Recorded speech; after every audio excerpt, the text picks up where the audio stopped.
acquisition times that are required to provide adequate image quality. And acquisition time can be prohibitive in the clinical setting. So, for instance, patients may not be able to remain motionless for a long time. So there's a usual clinical requirement for obtaining short diffusion acquisitions. These will be part of a longer multimodal acquisition, but ultimately we really need rapid imaging. So the diffusion acquisition itself should ideally be between 1 and 4 minutes. So currently we have a lot of different non-Gaussian diffusion imaging techniques available as potential tools, but they all take a long time to acquire. So if we look at tissue compartment imaging, say using NODI and similar techniques such as CHARMED and ActiveAX, etc., they're probes of microstructural properties of the tissue environment, and they actually model the underlying tissue geometry. But to do this, they need high angular resolution with multiple B values. And also some of these techniques have limitations in terms of exhibiting acquisition and parameter-based biases. You can, instead of looking at tissue compartment imaging, you can use time-dependent diffusion techniques where models are derived that involve diffusivities that have power law time dependence, such as those by Novikov and Kislev. And here the model parameters are estimated again from long data acquisitions, as they require multiple diffusion times in these cases. They need enough signal to noise to be able to obtain the images. Alternatively, you could go for multi-dimensional diffusion MRI, such as Top-Guard's techniques, that require acquisition of data with different B tensor encodings, so spherical and linear tensor acquisitions. And essentially, these also require a significant amount of data and time. One of the most widely used techniques is diffusion kurtosis imaging, and this assumes a non-Gaussian process with diffusion process within the voxel. And here we essentially have a fourth order moment that's added to the second order monoexponential diffusion equation. And what we can obtain from this is the diffusion coefficient and the excess kurtosis. And this technique is a representation of the signal decay curve. And with a higher excess kurtosis, there's an assumption that there's greater impediment to autodiffusion and greater complexity of the diffusion environment. So in particular, if I just bring my highlighter laser pointer up. So essentially, we're dealing with essentially by kurtosis, we're meaning that the actual propagator becomes more ketotic than in the Gaussian case.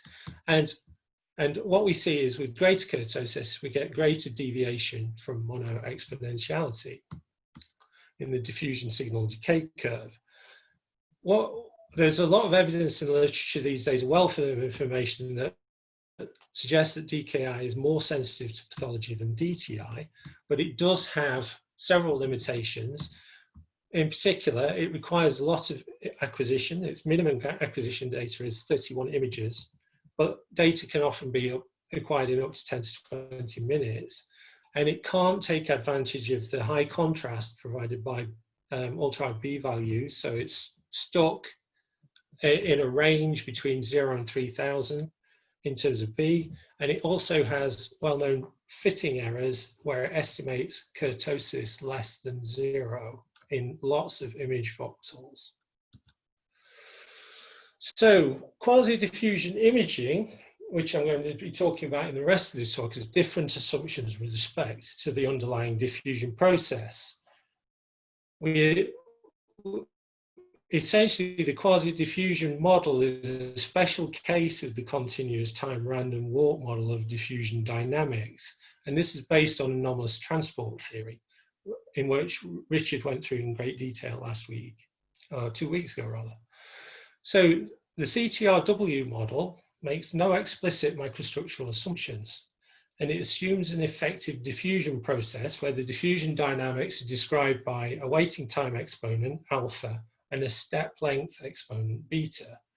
And together, the mean squared displacement is then proportional to t to the power of 2 alpha over beta. So that's c being time.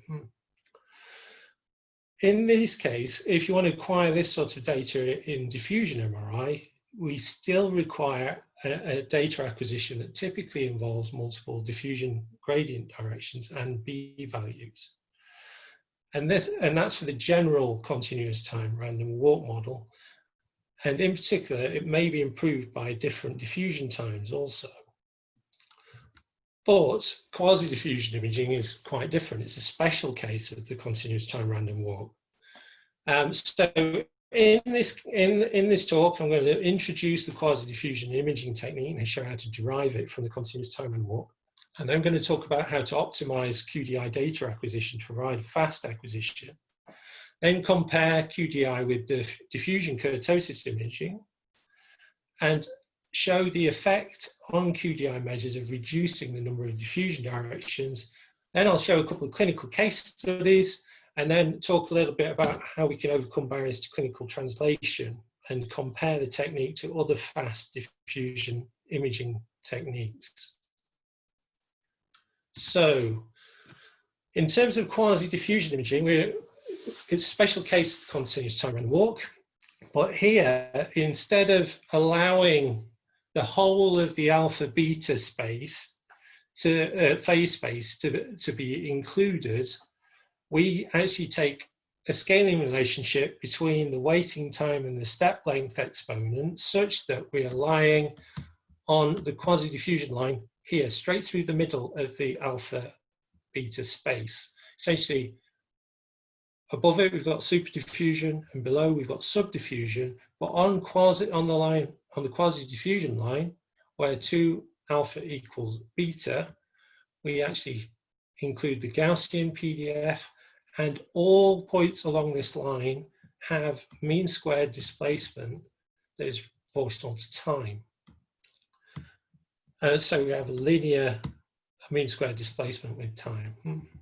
So that's how this particularly differs from the continuous time random walk. So we're essentially taking this special case here where we don't have super or subdiffusion. And this has been referred to as a natural fractionalization of diffusion by Luchko in his 2016 paper, where he actually showed that the entropy production rate of the propagator in this case is independent of the fractional exponent alpha and identical to ordinary diffusion. So this is similar to ordinary diffusion along that line, but this is still anomalous. So essentially, Ingo et al. In a 2014 paper applied the continuous time random walk model in MRI. And we can see this here given the Mittag-Leffler function of the diffusion coefficient and Q and delta bar. So essentially the Q and delta bar are essentially the constituents of the B value, but we're raising Q to the beta, so this is our step length exponent, and we're raising delta bar to the alpha, that being the waiting time exponent.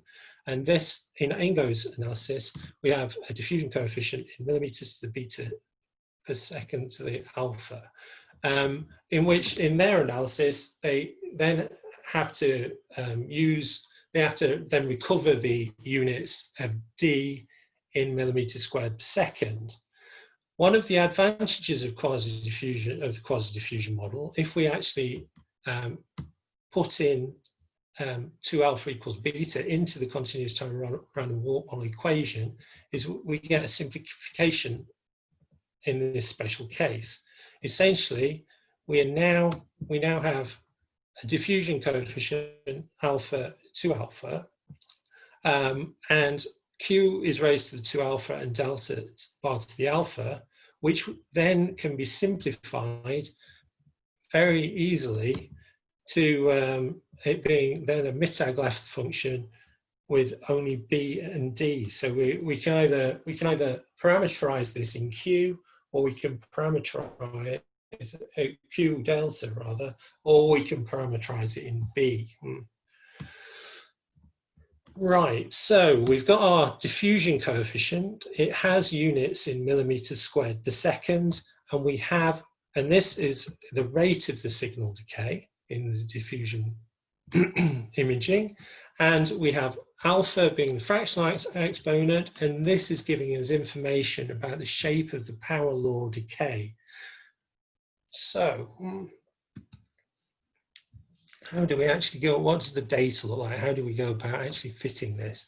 So essentially, here's actually data on the left with a long acquisition. These are 28 different p-values, and you can see different curves for cerebrospinal fluid, grey matter and white matter. What we actually do to achieve fitting to these curves is we use the Levenberg-Marquardt algorithm, and we actually, to speed this up, because we're essentially calculating the Mittag-Leffler function and its derivatives, which is an infinite power series, we're actually approximating this using Pade approximation. That allows us to be able to estimate our diffusion coefficient and our alpha exponent. This type of fitting is very stable and has no local minima. It gives good chi-squared fit in all healthy tissue types, as you can see in this image here. And you can see our diffusion coefficient and alpha map also. We can, as we're using Pade approximation, we can actually calculate this rapidly. So for an image, it can be calculated in less than a minute. And in particular, what we can see is that alpha decreases from CSF to grey matter and then to white matter. And it's indicative of greater tissue complexity and heterogeneity of the tissue. In particular, as alpha decreases, we have a heavier signal decay tail, so we have greater power law decay. It's handy to also represent this. So we've got our diffusion coefficient, and we've got our alpha exponent, but it's handy to have an overall representation, a metric that is a summary of the whole signal decay. And for that, we can use entropy. Here, I'm going to use normalized Shannon entropy of the decay curve. So we end up with a normalized entropy between 0 and 1, and we calculate it across the parameterized signal decay. The way I've done this here is I've parameterized it by Q value up to a maximum B value of 1,000,000 seconds per millimeter squared. Over 100 samples, but it's parameterized in Q. So it's actually sampling more of the lower end of the B spectrum. But you can see that you get fantastic tissue contrast between CSF, grey and white matter, and you can see that comparatively here to a kurtosis image calculated from the same data as for our entropy image on the left. So the entropy does provide similar contrast to the diffusion kurtosis, and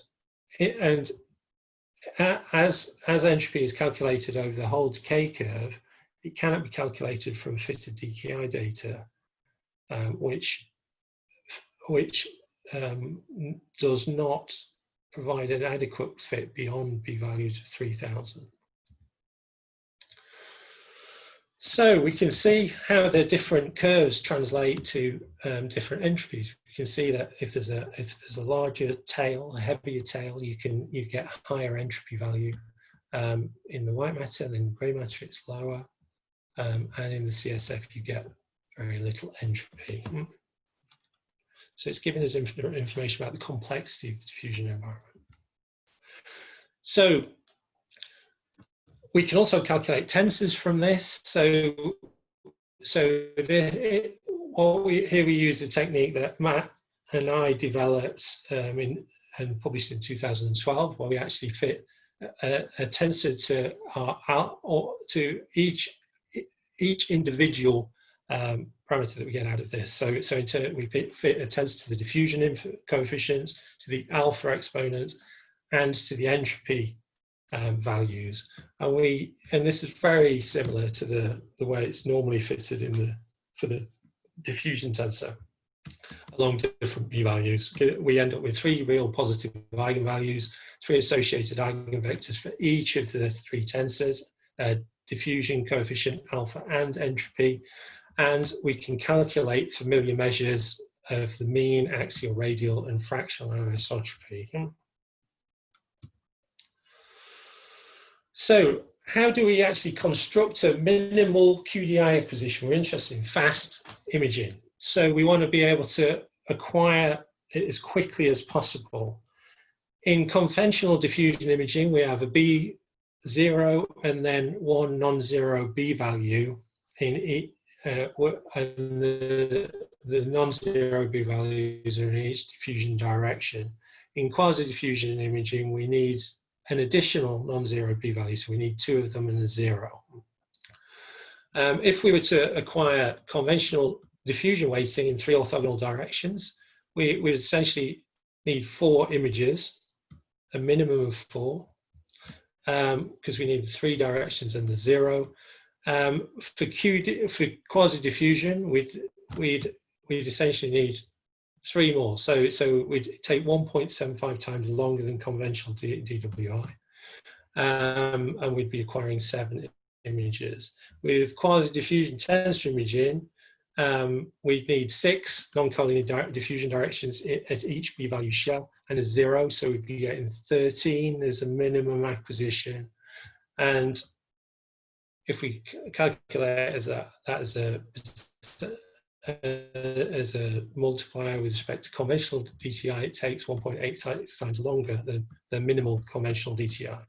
But if we compare that to diffusion and kurtosis imaging, where their minimum acquisition would be 2 non-zero B values and a 0 in 15 non-collinear diffusion directions, they need 31 images, and our quasi-diffusion tensor imaging is then nearly 2.5 times faster than the minimum DKI acquisition. And as the DKI acquisitions themselves are routinely have greater than 31 diffusion directions, QDTI is much faster in general than DKI acquisition at its minimum.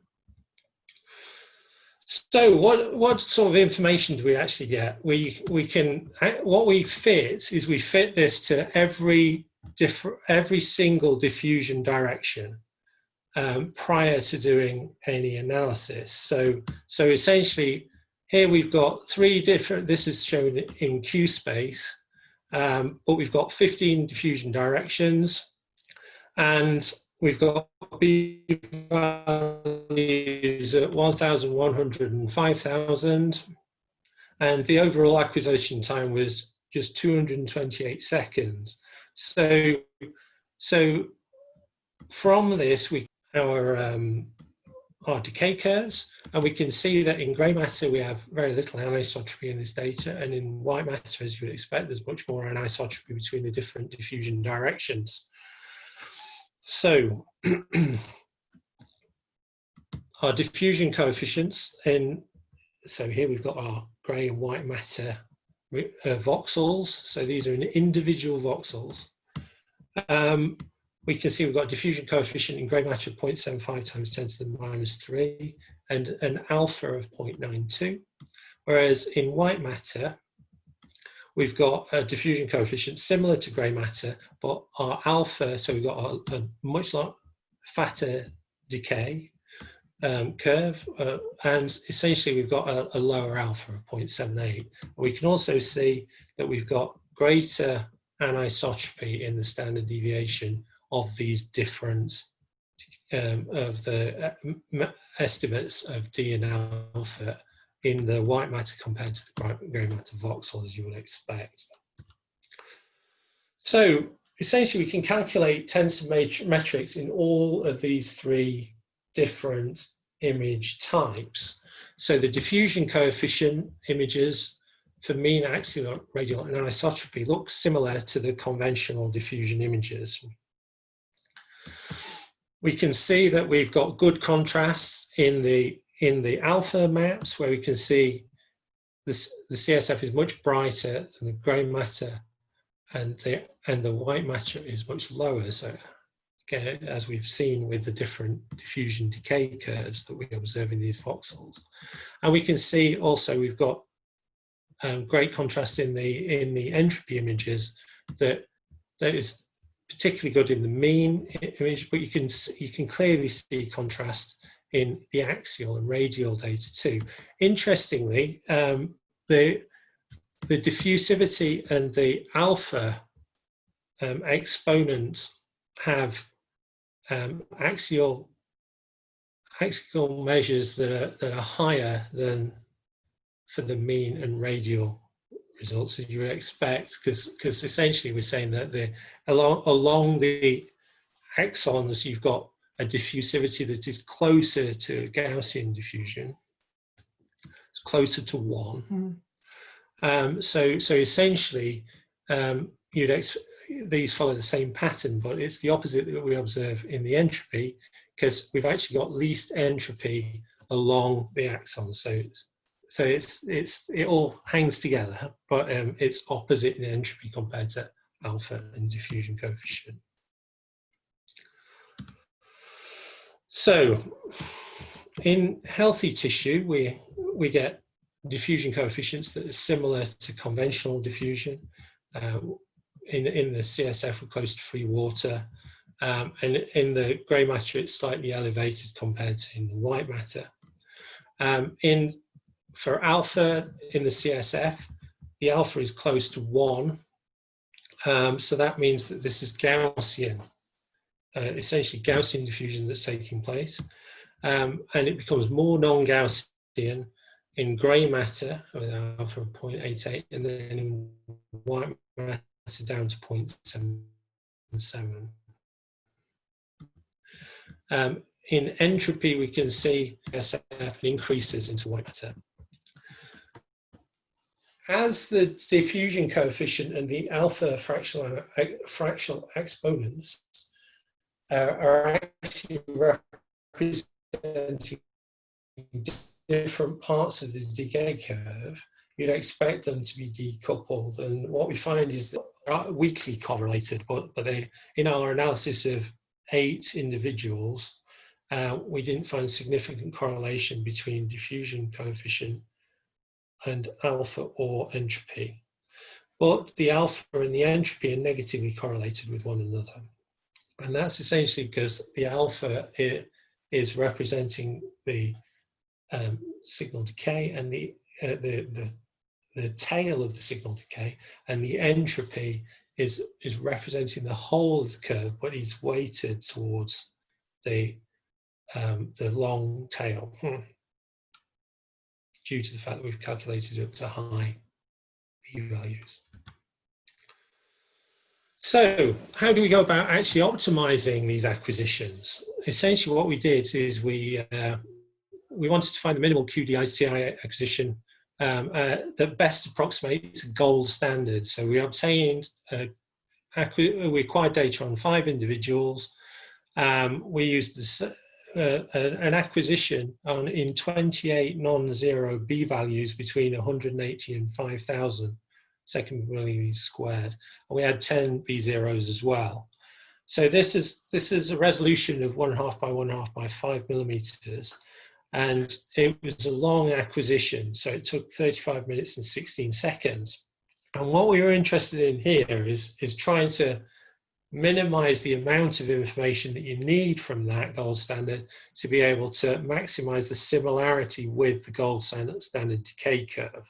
And we were aiming for essentially an acquisition in less than 5 minutes. So if we can actually get an acquisition that has 2 non-zero b values and the 0, that would be a 204-second acquisition. So that's what we set out to do. We set out to minimize the difference between the gold standard and fitted curves for each b-value permutation, where we choose 2 b-values that are non-zero and take the 0 Okay, so essentially you can see an example here. We've got a p-value around 1,100 and then a b-value of 5,000. So this is just and a 0. So we've got 3 values here, and we can see in these curves that our approximation from 3 p-values is very similar, at least visually, to the gold standard data fits. So in our optimization, we decided to look at how similar these curves are.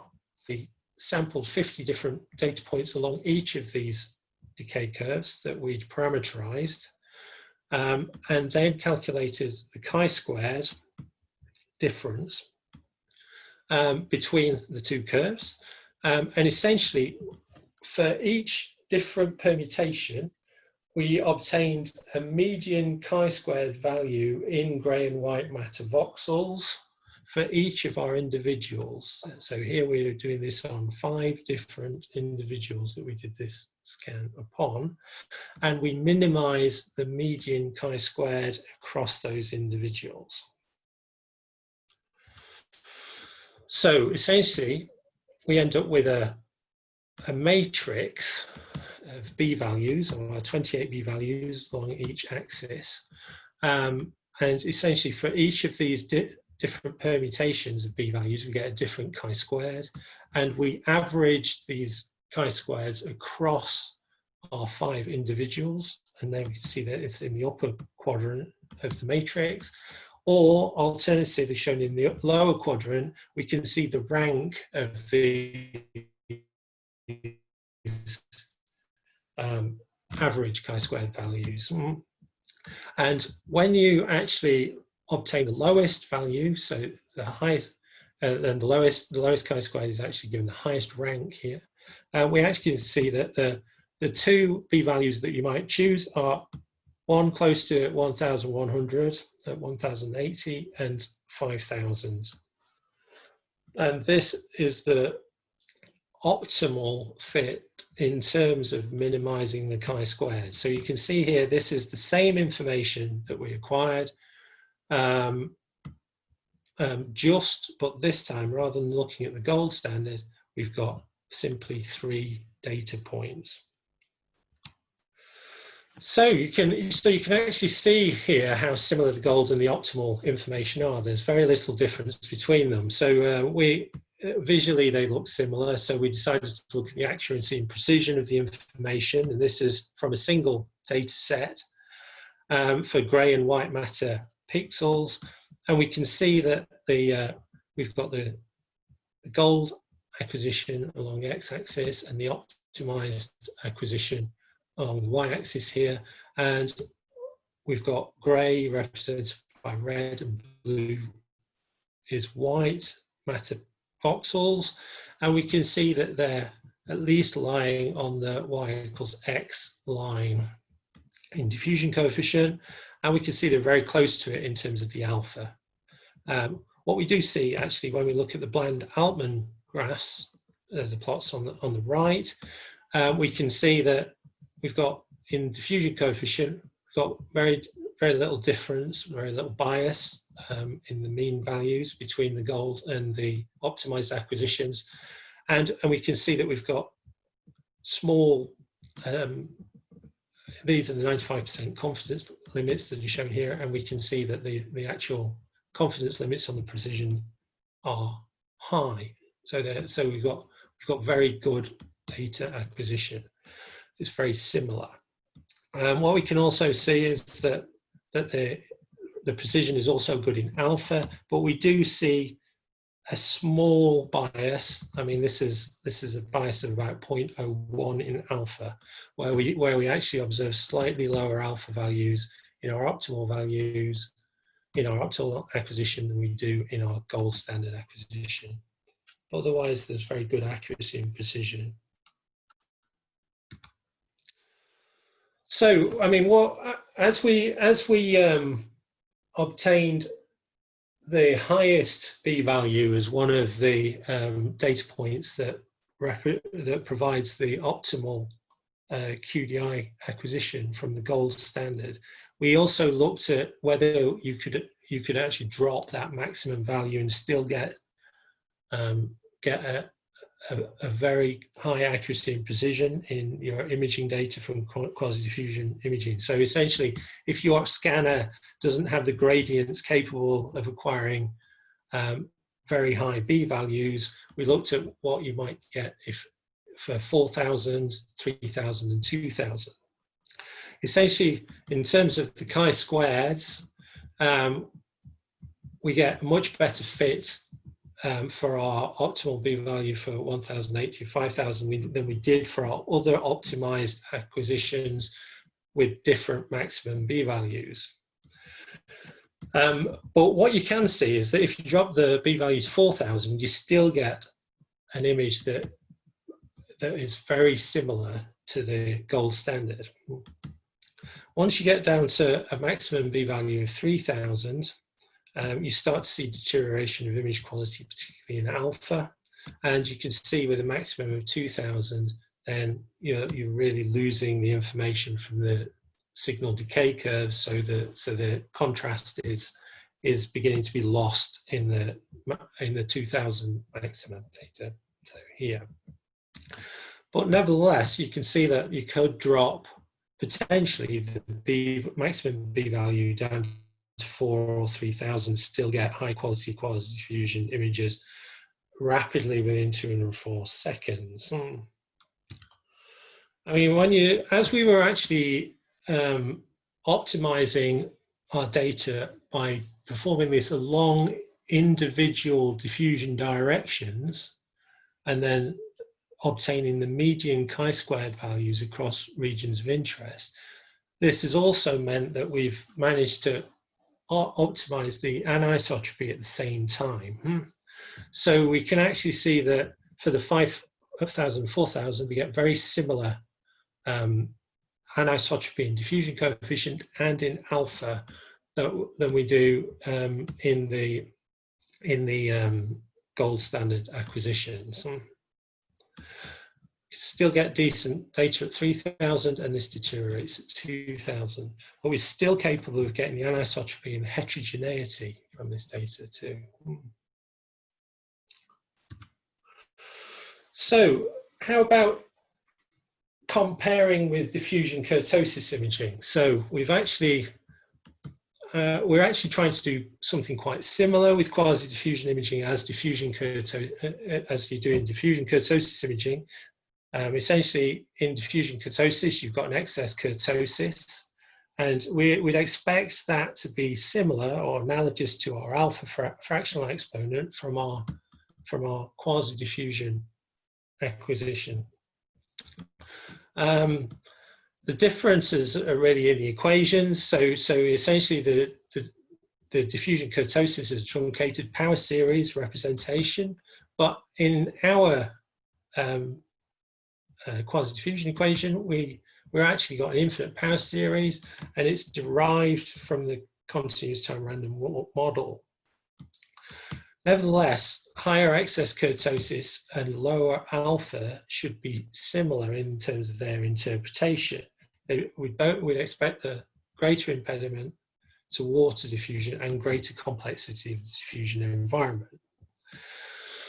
So we're interested in essentially, are the diffusion kurtosis and quasi-diffusion measures analogous?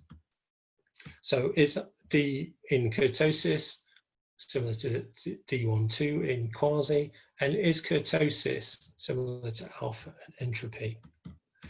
And we're also interested in, does QDI overcome the known limitations of DKI, whereby QDI can be applied to any B-value range, and we do know this from what we've shown in terms of the optimization part of this talk. But can we also fit data voxels where diffusion kurtosis imaging fails? So this is what we get when we compare our kurtosis and entropy images. So we can quite clearly see in these images here, the differences between the data. We can see that, at least visually, they have similar contrast. But we can see that there are numerous fitting errors in the diffusion kurtosis imaging, which we don't observe from the same data in the entropy. And the key is here that we've actually got two different, although we've got two different B values for each of them, these two different acquisitions, the kurtosis and the quasi-diffusion, are subtly different. So the quasi-diffusion is our optimized acquisition, but for the diffusion kurtosis, we're taking a maximum B value of 3000 and we're taking the 1100. So essentially, we've dropped the maximum B value. Both of these images were acquired in 228 seconds and in 15 diffusion directions. And this is essentially a minimal DKI acquisition, but we can see that we've got a lot of fitting errors, and these are essentially where we've got in the diffusion kurtosis, where we're calculating negative kurtosis values. So how do these actually relate? So if we consider the voxels that don't have fitting errors in the diffusion data in comparison to our quasi-diffusion data, we can see that the diffusion coefficient is greater in kurtosis than for D12, and we have greater diffusion anisotropy from quasi-diffusion imaging. And these two measures are highly correlated with one another. In terms of alpha versus kurtosis, characteristically the anisotropy is greater in the kurtosis, but the tissue contrast is overall similar, and it's actually greater in the axial alpha. I've not shown those images here, but essentially get slightly greater contrast than we do in the kurtosis images. And alpha and kurtosis are negatively correlated with one another. If we then consider the entropy versus the kurtosis, there's, again, kurtosis has greater anisotropy, but the tissue contrast is greater in entropy, and entropy is positively correlated with kurtosis except in axial measures. And we can see that's probably due to the fact that we're losing a lot of the signal in the kurtosis axial maps. We're seeing very little contrast in those compared to the entropy. So we see fitting errors in DKI, and these are related to negative kurtosis and kurtosis greater than 3. And they actually contribute to about 7.5% of the total brain voxels, of which most of those errors are negative kurtosis. So essentially, our QDI is providing data fits where DKI fails. And so we have QDI is analogous to DKI, entropy provides greater tissue contrast than kurtosis, and QDI provides data fits where DKI fails. So, okay, so now we know that that QDI is providing kurtosis-like information. So we were looking at 15 diffusion directions, but can we get that down to a minimal acquisition? So here we're looking at different diffusion directions in each column. We've got 15 in the left-hand side. We've got 6 in the middle column and 3 for the right-hand column. So essentially these 15 and 6 are quasi-diffusion tensor imaging. And here we've got quasi-diffusion weighted imaging. And markedly, you can actually observe visually that the diffusion coefficients look similar. And in entropy, we can see that as the number of diffusion directions decreases, we start to see greater heterogeneity of the, as you can see in the white matter, tissue intensities, as you might expect when you're removing the diffusion directional information. So interestingly, these are rapid. So 15 diffusion directions, we've got 228-second acquisition, 120 seconds for the 6, the minimal quasi-diffusion tensor imaging data, and for our quasi-diffusion weighted imaging, we can acquire it in 84 seconds. So essentially, we've got 8 B0s and then just 2 B-value shells in each of the diffusion directions. So we're going to look at a comparison now with respect to, we're going to observe how accurate our measures are from our minimal tensor and so our minimal quasi-diffusion tensor imaging and quasi-diffusion weighted imaging data compared to the 15 diffusion direction information in terms of mean and anisotropy. So what we observe in terms of the measurements themselves in grey and white matter is that we observe a trend such that there's a decrease in diffusion coefficient and alpha values and an increase in entropy as we reduce the number of diffusion directions. And we see this reduced signal homogeneity in white matter.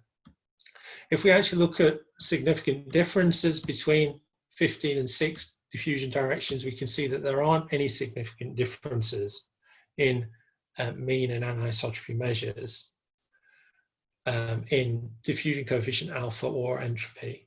Whereas as soon as we get down to 3 diffusion directions, we do observe significant differences in the mean values, and this is likely due to reducing the information such that we no longer have rotationally invariant information. But nevertheless, the data is still quite reproducible. So if we actually take our grey and white matter regions of interest, in which we've calculated our mean and anisotropy measures within them, we can actually see in the top row here we've got Bland-Altman plots for our different data acquisitions for diffusion coefficient, alpha, and entropy, and in particular the red points are for the 3-direction acquisition. So everything in red, we've got the mean here, and then the 95% confidence limits.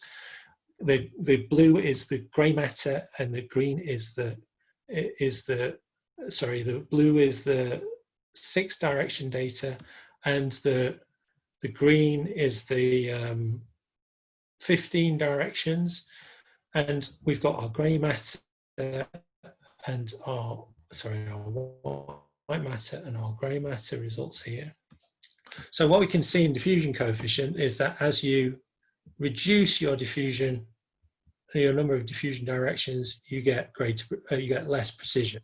But ultimately, there's still good precision, particularly in alpha, where we're seeing very small differences between scans given, and this is in scan-rescan reproducibility. So these are the difference based on scanning and then rescanning individuals.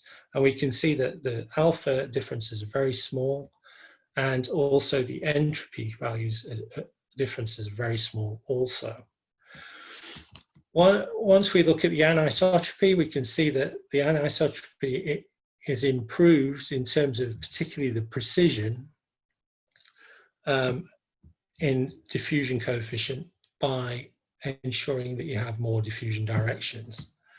And you also see some improvements in the bias as well, so in terms of the mean difference between the 2 scans. But essentially, these differences that we observe between the 6 diffusion direction acquisition in blue and the 15 diffusion direction acquisition in green for the anisotropy are observable, but they're not significant, as we saw from our previous slide. So these are very reproducible scan, rescan measures. So what can we get from quasi-diffusion in terms of case studies of clinical data? So diffusion kurtosis imaging there's a wealth of data in the literature that shows that it provides clinical information beyond conventional diffusion tensor imaging. And we would expect that quasi-diffusion imaging would provide information similar to the diffusion kurtosis. So do we observe those sorts of effects? So here we've got a small vessel disease patient. They've got white matter lesions, which are periventricular.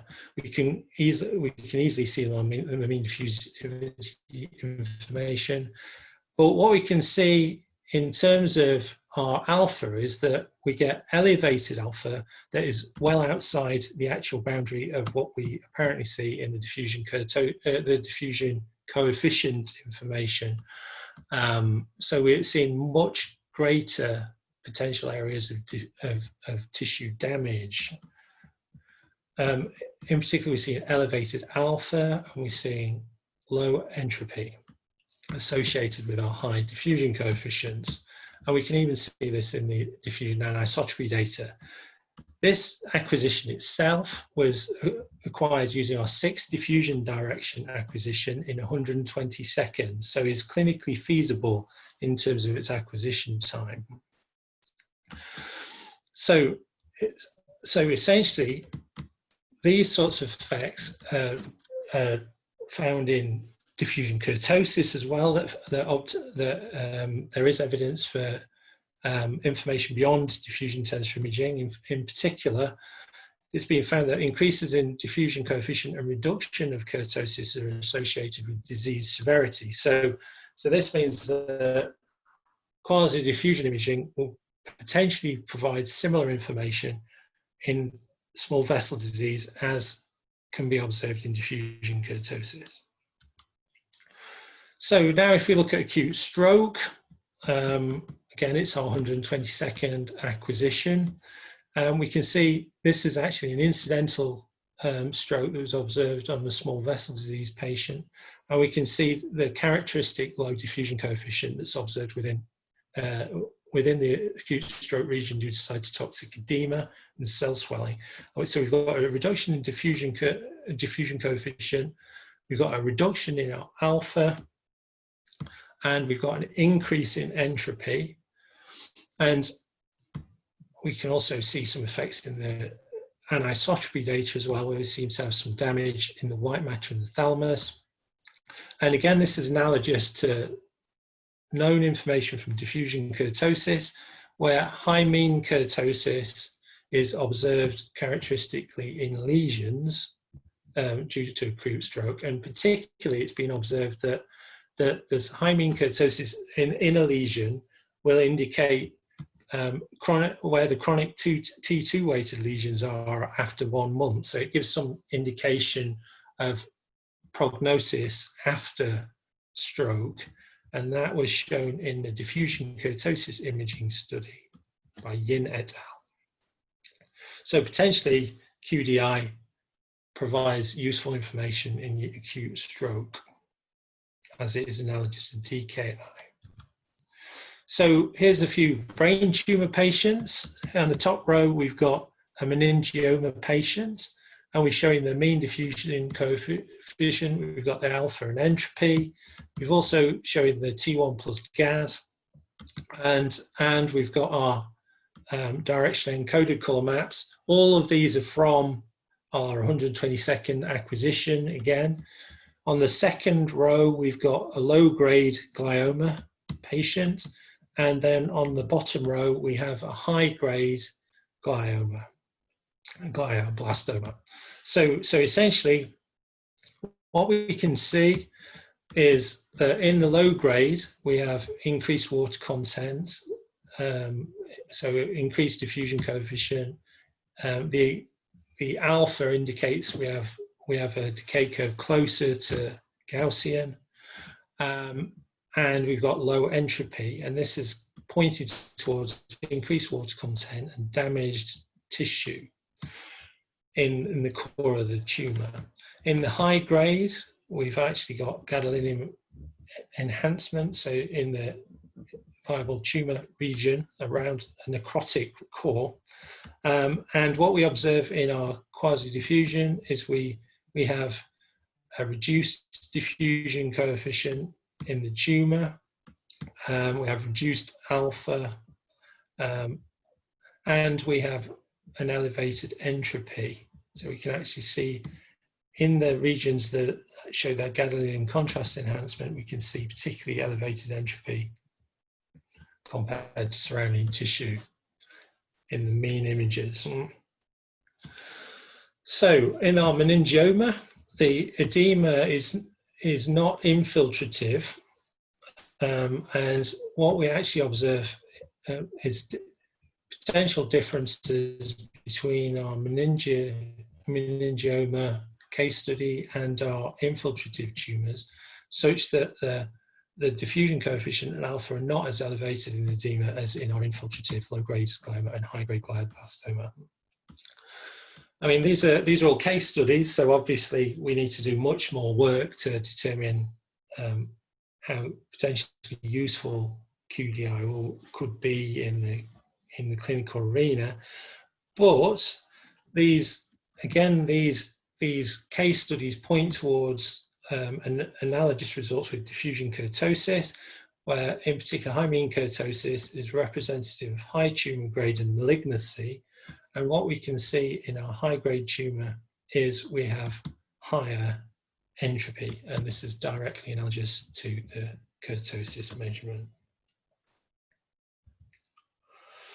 So what about overcoming the barriers to clinical translation? So what we've shown in this talk is essentially that the quasi-diffusion imaging, tensor imaging and quasi-diffusion weighted imaging can be acquired rapidly, and which is one of the key barriers to translating diffusion imaging techniques into the clinical arena.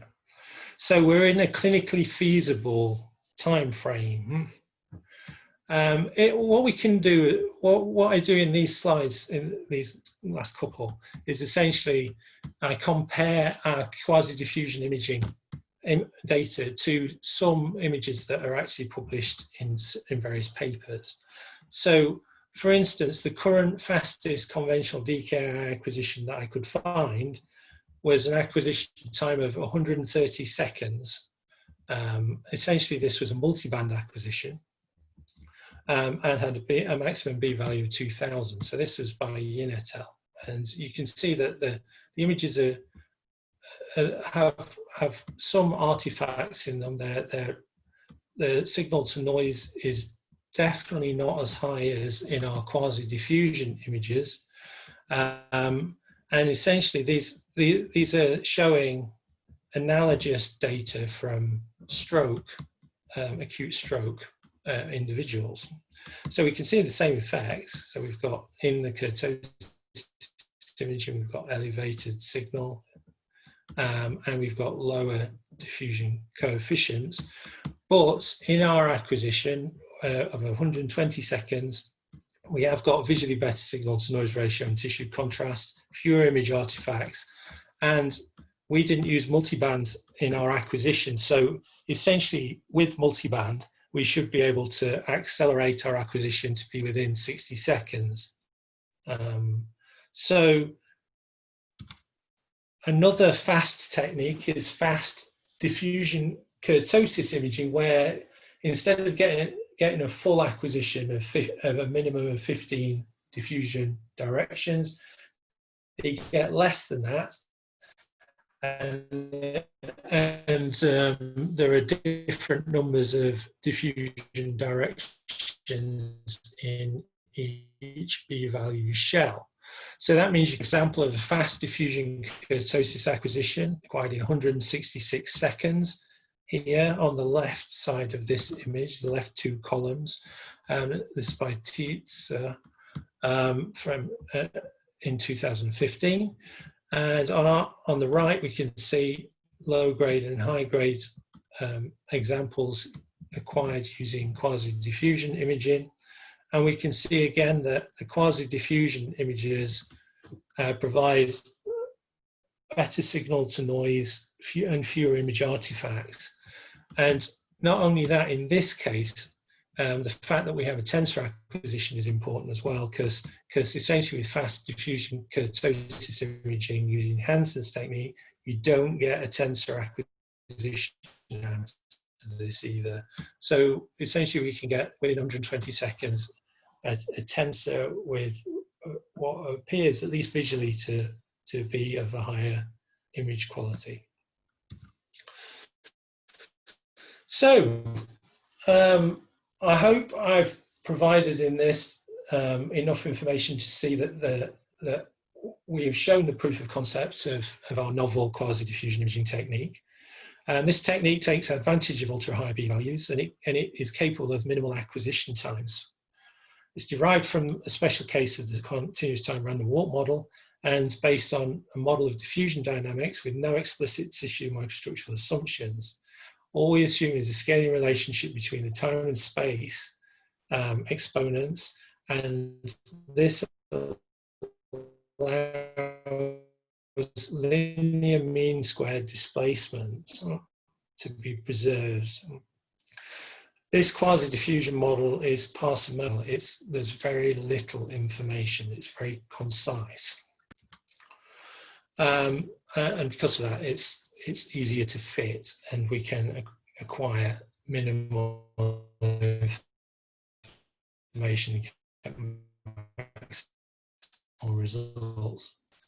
So QDI overcomes the limitations of DKI. It can be applied to a range of values and can fill gain voxels when DKI fails. However, QDI does have diffusion directions there.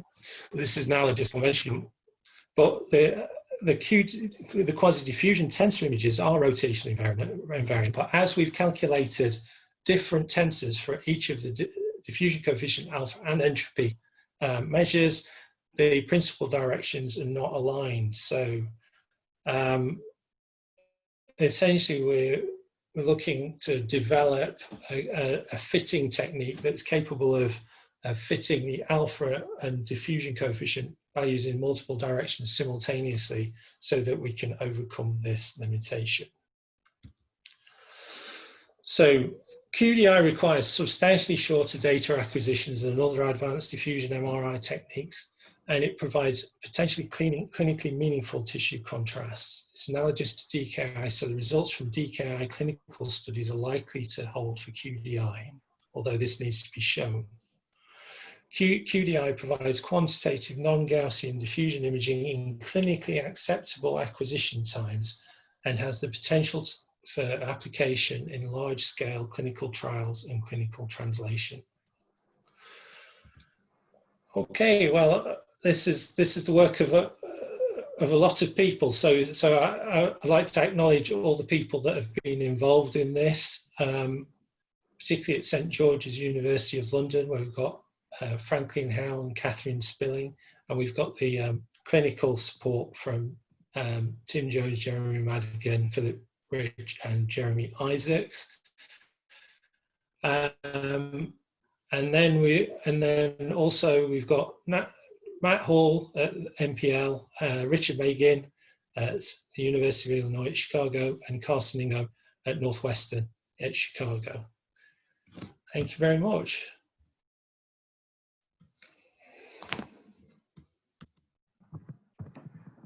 That was a wonderful talk, Tom. Thank you so much. I'm done for that. And that right now we're opening it up for questions from the participants in this study group. And the first one that I see in the chat is, could you please provide some more detail on how the PAD-A approximation is used, maybe the steps involved from data to parameters? Right. Okay. So in essentially, the way that this works is you have to make the approximation algebraically to the Mittag-Leffler function. So essentially, what we did was Carsten did it in his paper, whereby he approximated the Mittag-Leffler function and its derivatives, and the way that once you essentially you end up with a fraction that's defined by a certain number of variables. Well, they're just essentially it's essentially a polynomial where you've got a polynomial on the numerator and a polynomial on the denominator, such that you have an order of those polynomials that is high enough that ratio then approximates the Mittag-Leffler function. So that's essentially, you build a lookup table then for your acquisition data, such that you've got a lookup table of these coefficients for the polynomials for different alpha values that you can then calculate. Your signal decay curve and its derivatives. So it becomes rapid. So the hard bit is actually calculating the polynomials. After that, it's just a series of lookup tables that you use, and that's why you can do these calculations in about a minute. Otherwise, you'd be performing a power series calculation that you'd probably that can rapidly become unstable. Yeah, that's why they're advantageous. That sounds great. As a follow-up question, I wonder, is this something that's shared and available, that you guys make available to others that might want to do this type of calculation? I think where could it be found? I think Carson has made it available. I might be wrong about that, but it's definitely in his paper to do it. I can't remember whether he's made it available, but I think he may have done. So it should be coupled with that journal article that I referenced in the talk. Let me find it.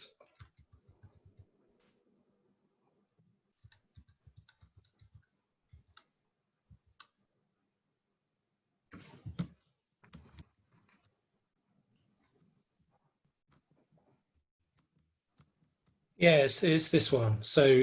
It's yeah. Okay. Any other questions from the audience? Please just type them into the chat while people are gathering their thoughts. Yeah, hi, Victor. I kind of wonder, you got into some of the disadvantages of using smaller B values in terms of being able to get good fits. I wonder with a fewer number of parameters. I wonder if you could comment on the opposite direction, is in the event that somebody has stronger or better gradients that they could actually push, but still wanted to keep the acquisition time down. What's the story with that? With better gradients? Yeah, I think get to higher B values. Yeah. Yeah, I think one of the good things about this technique is it. I mean, it clearly does give a good approximation of these decay curves.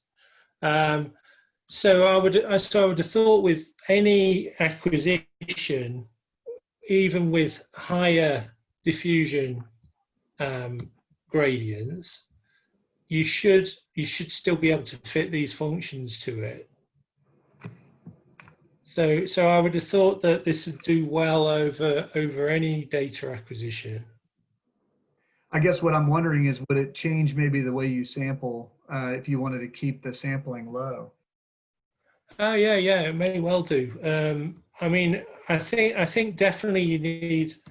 I think this benefits from going as high as you can go, for sure. So if you have a couple of high values or a high value, and then you probably need something low to give an indication of the diffusion coefficient.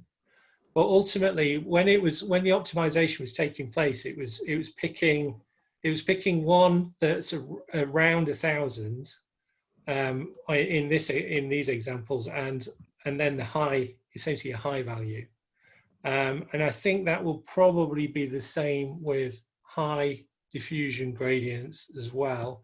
It'd be because it's going to weight it towards the signal decay, and it's going to need something that's going to help it fit the diffusion coefficient as well, because the tail's going to fit the alpha, and the slope, the initial slope, is going to fit the diffusion coefficient.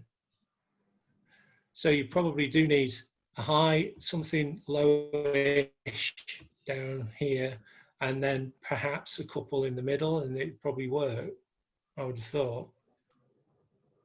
But but it may work with. I mean, it depends how much signal you have at the high diffusion weightings. I mean, what we ensured with our acquisitions was that we had enough signal at 5,000 to be able to get reasonable data. So if it's not too noisy, it should work, I think, hopefully.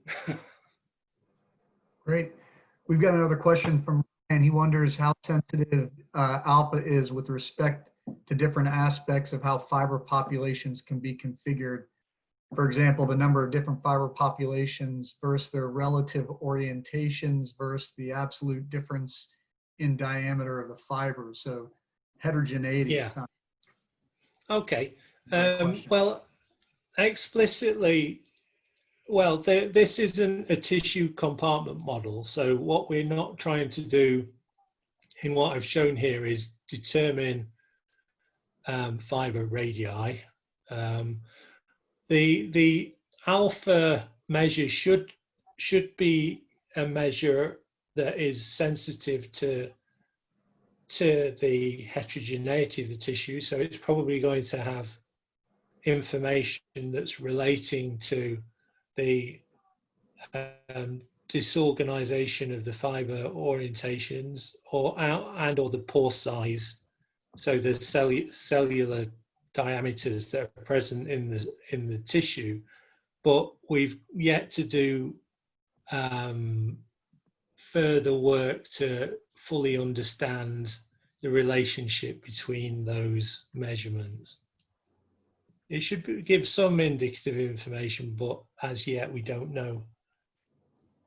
We haven't got all the information we need. We need to do some further work. Any other questions from the audience? Yeah, hi, it's Victor here. I actually had a follow-up. I asked the Pade approximation question before. Right. And just following on, is that, I mean, I'm not sure in DKI, I guess you didn't use that approximation. You used it in your QDI approach, but not in the DKI. Would it be applicable in that setting as well? I'm just wonder whether that would make a difference in terms of how good the fitting is for DKI. It might do. It might make a difference with DKI. I would have thought that the approximation would be fairly simple because it's kind of a truncated power series anyway, isn't it? So it's probably the polynomials probably aren't that complicated. Because we were having to use polynomials of order 9 and 7 to fit the quasi-diffusion data. But so yeah, I mean, you could use it for the diffusion kurtosis. I think the problem is with kurtosis though is ultimately it's fitting a quadratic to something that isn't quadratic in the log signal log plot, isn't it? So regardless of how you approximate it, it probably won't work very well, if you see what I mean.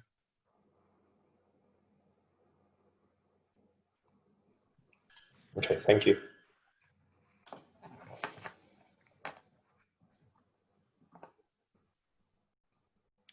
We've got another question. Model in QDI is a special case of the continuous time random walk. Basically, supposing the waiting time and jump length of spins are drawn from the same alpha stable distribution. So what information do we lose compared to the full CTRW model? I think that's a great question that I was wondering as well. Well, I mean, we are making the assumption that that we have linear mean squared displacement. So we do lose the ability to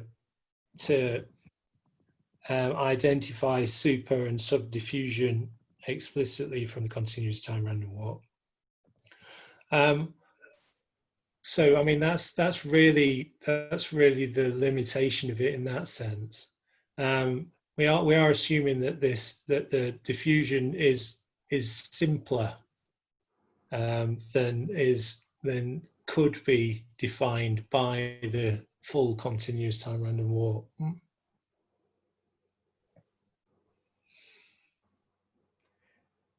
So maybe a comparison between the full continuous time random walk model and the QDI model might be a helpful thing to do in certain circumstances. Is that something that could be absolutely done with existing data, maybe? Yeah. I mean, it's definitely something that would be useful, because ultimately the quasi-diffusion imaging is we're simplifying it, and we're simplifying it to try and come up with a parsimonious representation of the signal decay curve. But ultimately, we need to know whether we've oversimplified it and whether we're missing information. So it would be great to compare the full continuous time random walk with the quasi and see what the differences are. Yeah, that's a good point. And Matt chimed in that this could be done in simulation even. So possibly. Yeah.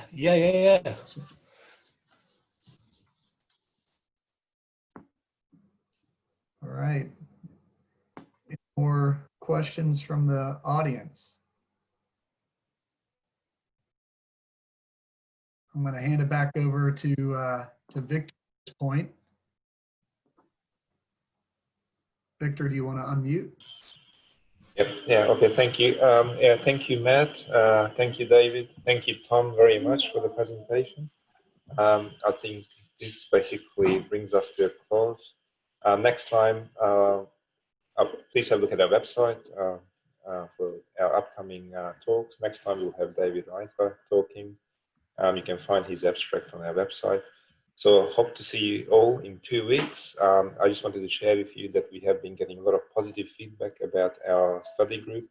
So and if you have any contributions that you would like to share, please let us know, and then we can host your contribution as well. So thank you for joining us, and we will see you in 2 weeks. Thank you. Okay, thanks. Thanks, everyone.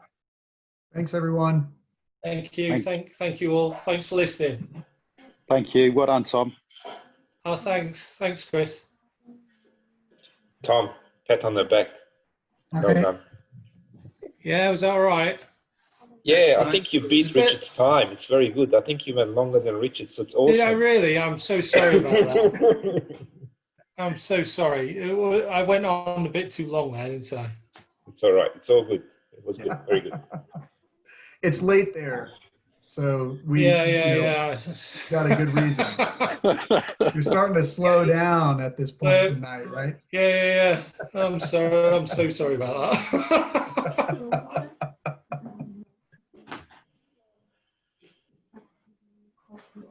All right.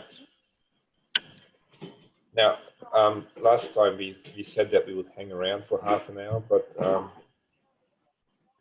looking at the time, I've got to take the kids to school.